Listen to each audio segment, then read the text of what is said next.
Hello students. तो Gauss law का H C. Verma book का क्वेश्चन नंबर 16 हम यहाँ पर डिस्कस कर रहे हैं। Find the equivalent capacitance of the system shown in figure between the points A and B. तो देखो ये फिगर है हमारे सामने, हम देख सकते हैं कि C1 और C2 सीरीज में है, तो इनका जो रिजल्टेंट होगा दोनों का वो क्या हो जाएगा, C1 into C2 upon C1 plus C2।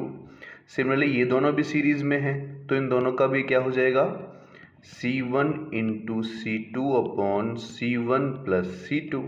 ठीक है, और इन दोनों के C3 पैरेलल में है, तो टोटल मिला के जो पैरेलल में हमारे पास कैपेसिटेंस आएगा वो क्या हो जाएगा 2CS एंड प्लस C3। तो यहाँ पर देखो 2CS कितना है, C1 C2 upon C1 plus C2 and C3। तो ये हमारे पास बच्चों इसका आंसर आ जाएगा। हेलो स्टूडेंट्स, तो क्वेश्चन नंबर 17 हम यहाँ पर डिस्कस कर रहे हैं। A capacitor is made of a flat plate area A and second plate having a stair like structure as shown in figure. The width of each stair is A and the height is B. Find the capacitance of the assembly.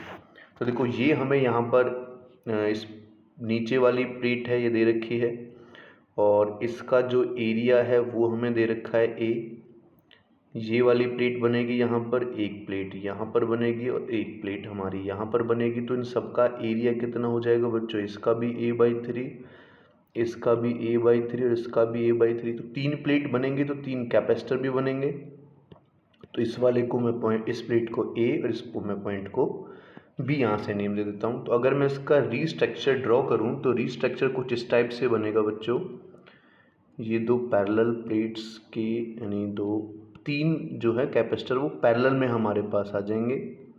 तो 1 2 and ये हमारे पास 3 और ये हमारे पास A और ये B। तो तीन कैपेसिटर इसमें लगेंगे। तो मैं कैपेसिटर्स की वैल्यू निकाल लेता हूँ यहाँ से। देखो अगर मैं पहले वाले कैपेसिटर की वैल्यू निकालूँ तो एप्सिलॉन नॉट A की वैल्यू कितनी है, A/3। और डिस्टेंस की बात करें तो एक कैपेसिटर मेरा यहाँ से यहाँ तक बनेगा। तो ये जो कैपेसिटर होगा यहाँ से यहाँ तक, इसके डिस्टेंस कितना है D, तो मैं यहाँ D लिख देता हूँ। सेकंड वाला कैपेसिटर मेरा यहाँ से यहाँ तक बनेगा ऐसे, तो इसका डिस्टेंस B प्लस D हो जाएगा, प्लेट एरिया A/3। तो यहाँ पर मैं पुट कर लेता हूँ कि एप्सिलॉन नॉट A/3 और डिस्टेंस कितना हो जाएगा बच्चों D प्लस B। ऐसे ही थर्ड वाला देखें तो एरिया इसका भी कितना है 1/3 है। और डिस्टेंस की बात करें, ये हमें B दे रखा है यहाँ से यहाँ तक, तो ये B, ठीक है, ये क्या हो जाएगा हमारे पास बच्चों B और ये B प्लस D नीचे, तो इसको लिख सकते हैं हम 2B प्लस D। ये इसका कैपेसिटेंस आ जाएगा। अब ये तीनों किस में लगे हुए हैं, पैरेलल में लगे हुए हैं। तो पैरेलल का फॉर्मूला क्या होगा, तीनों को हम ऐड कर देंगे, यानी CP equals to C1 plus C2 plus C3। तो इन तीनों को ऐड करो। First epsilon naught A/3D plus second epsilon naught A/3D plus B, third epsilon naught A/3 2B plus D। तो यहाँ से LCM ले लेते हैं। देखो तो LCM क्या आ जाएगा बच्चों हमारे पास 3D प्लस B। ठीक है, तीनों ही LCM ले लेते हैं यहाँ से, हम तीनों चीज़ ही LCM ले लेते हैं। तो डिवाइड में लिख देते हैं 3D into D plus B and 2B plus D। ये हमारे पास इसका LCM आ जाएगा। तो देखो यहाँ क्या बचेगा, 3D से 3D चला गया, तो यहाँ हम लिख सकते हैं कि D plus B and into 2B plus D यहाँ बचा, प्लस इससे ये हमारा जाएगा 3 और ये, तो यहाँ बच जाएगा D into 2B plus D and plus इससे ये 3 और ये पूरा चला जाएगा, तो यहाँ बचेगा D into D plus B। इसको ओपन कर लेते हैं। करो, ओपन करो इसको। डी की मल्टीप्लिकेशन 2b के साथ, तो ये 2bd plus D square plus फिर b की मल्टीप्लिकेशन करते हैं दोनों के साथ, 2b square plus bd। Similarly plus करके इन दोनों के साथ मल्टीप्लिकेशन, तो 2bd plus D square and plus इस d की दोनों के साथ मल्टीप्लिकेशन, तो डी स्क्वेयर प्लस bd। और डिवाइड में हमारे पास ये पूरा चलेगा 3dd plus b and 2b plus d।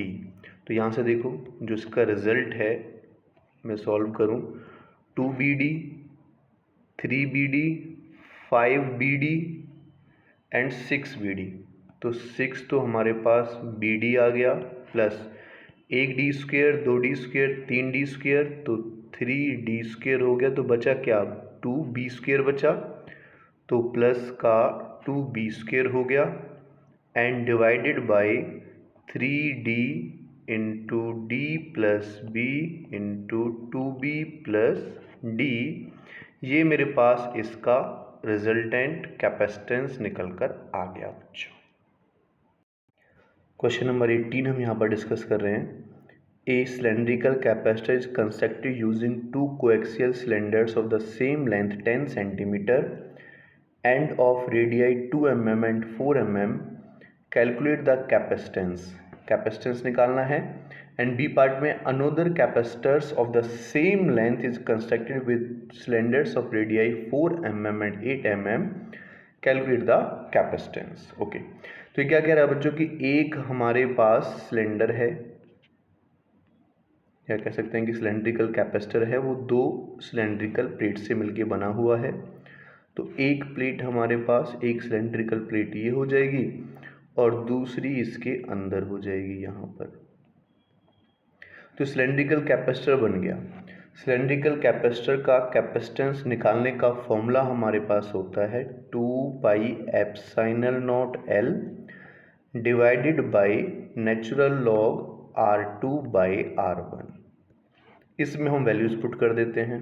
तो देखो 2 पाई की वैल्यू कितनी होती है 3.414, एप्सिलॉन नॉट की वैल्यू 8.85 10⁻⁻12 इनटू ये हमें 10 सेंटीमीटर को मीटर बनाएंगे तो 10⁻⁻2 and divided by natural log ln R2 कितना है 4 और R1 कितना है 2, तो 4/2 हम यहाँ पर करेंगे। तो C = 2 इंटू 3.414 इंटू 8.85 10⁻⁻12 इंटू यहाँ से 10⁻⁻1 बचेगा और यहाँ से बचेगा ln2। ओके, तो नेक्स्ट स्टेप में देख लेते हैं। इसकी मल्टीप्लिकेशन कर लेते हैं इसके साथ, तो 8286 इंटू 8.85 10⁻⁻13 हो गया, डिवाइड बाई जो नेचुरल लॉग 2 है उसकी वैल्यू हमारे पास आती है 0.693। ठीक है, तो इसको हम सॉल्व कर सकते हैं। सॉल्व करके हमारे पास अप्रॉक्सीमेटली इसका आंसर आ जाएगा 8 पिको फैराडे। तो इसका फर्स्ट पार्ट था। सेकंड पार्ट में ये बात कर रहा है रेडियस, देखो अभी भी दोनों है, बाकी सब सेम है, तो ये 8 है और ये 4 है। अगर मैं इसकी जगह पर 8/4 रखूं तो फिर से क्या आएगा, यहाँ पर 2 ही आएगा, तो इसका भी क्या होगा सेम आएगा, सेम एज ए, यानी कितना आएगा 8 माइक्रोफैराडे आंसर ही आएगा। क्वेश्चन नंबर 19 हम यहाँ पर डिस्कस कर रहे हैं। A 100 picofarad capacitor is charged to a potential difference of 24 volt. It is connected to an uncharged capacitor of capacitance 20 picofarad. What will be the new potential difference across the 100 picofarad capacitor? Okay, ये हमसे कह रहा है कि हमारे पास बच्चों एक 100 पिकोफैराडे capacitor है, वो एक बैटरी से कनेक्ट है, 24 वोल्ट की बैटरी है, ये 100 पिकोफैराडे कैपेसिटर है। तो इससे चार्ज कितना जाएगा Q। तो यहाँ से अगर मैं चार्ज की वैल्यू निकालूँ Q, तो फॉर्मूला क्या होता है C इंटू वी। C कितना है 100 पिको फैराडे, ठीक है 100 है ये इधर, 100 इंटू 24 करेंगे तो कितना आ जाएगा 2400 पिको कूलम चार्ज आ गया, इतना चार्ज हो गया। अब हमने क्या किया, यहाँ से बैटरी हटा दी और बैटरी हटाने के बाद एक 20 यानी ये तो हमने रहने दिया 100 पिको फैराडे, इसके साथ एक 20 पिको फैराडे कैपेसिटर और जोड़ दिया। तो क्या होगा, इससे चार्ज इस पे मूव करना स्टार्ट करेगा। और चार्ज कब तक जाएगा, जब तक दोनों का पोटेंशियल क्या ना हो जाए सेम। ऊपर वाले का पोटेंशियल नीचे वाले का पोटेंशियल क्या हो जाएगा बच्चों, सेम हो जाएगा जब तक चार्ज हमारा मूव करेगा। तो इस पे मान लेते हैं कि Q1 चार्ज बचा, इस पे मान लेते हैं Q2 चार्ज बचा। तो टोटल चार्ज अभी भी कितना है बच्चों, Q1 प्लस Q2 के इक्वल है। यानी मैं Q की वैल्यू निकालूं तो यहाँ से हमारे पास आ चुकी है 2400 पिको में है ये, एंड Q1 प्लस Q2। और अगर मैं यहाँ से Q1 निकाल लेता हूँ तो 2400 माइनस के Q2, इसका हम आगे यूज कर सकते हैं। तो हमने देखा कि V1 हमारा V2 के इक्वल होगा, दोनों का पोटेंशियल सेम है, तो ऐसे लिख सकते हैं as V1 is equal to V2। तो पोटेंशियल का फॉर्मूला क्या होगा, Q1 upon C1 is equal to Q2 upon C2 हमारे पास हो जाएगा यहाँ से, ठीक है। तो क्रॉस मल्टीप्लिकेशन कर लेते हैं यहाँ से, और Q2 अगर मैं निकालूं तो क्रॉस मल्टीप्लिकेशन से C2 upon C1 into Q1 हो जाएगा।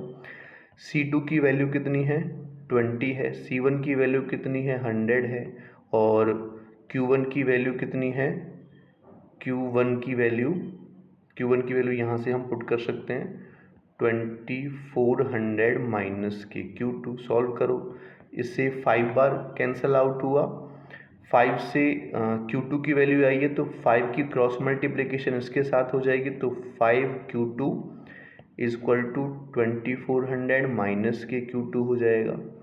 तो यहाँ से इधर आएगा तो 6Q2 हो जाएगा बच्चों, और 2400 हो गया। तो यहाँ से Q2 की वैल्यू कितनी आ गई, 6 से ये 4 बार कटेगा तो Q2 कितना आ गया 400 पिको कूलम चार्ज आ गया। लेकिन हमसे जो क्वेश्चन में पूछा वो क्या पूछा, पोटेंशियल डिफरेंस पूछा है across the 100 pico faraday capacitor. तो पोटेंशियल दोनों का सेम होगा, तो यहाँ से कोई भी फॉर्मूला हम अप्लाई कर सकते हैं। Q2 है तो मैं यहाँ से V2 निकाल लेता हूँ, तो V2 किसके इक्वल होगा बच्चों, Q2 अपॉन C2 के इक्वल। Q2 कितना है 400 है, और C2 हमारे पास कितना है 20 है, तो इसे कितनी बार कट जाएगा 20, यानी 20 वोल्ट हमारे पास इसका आंसर आ जाएगा। क्वेश्चन नंबर 20 हम यहाँ पर डिस्कस कर रहे हैं।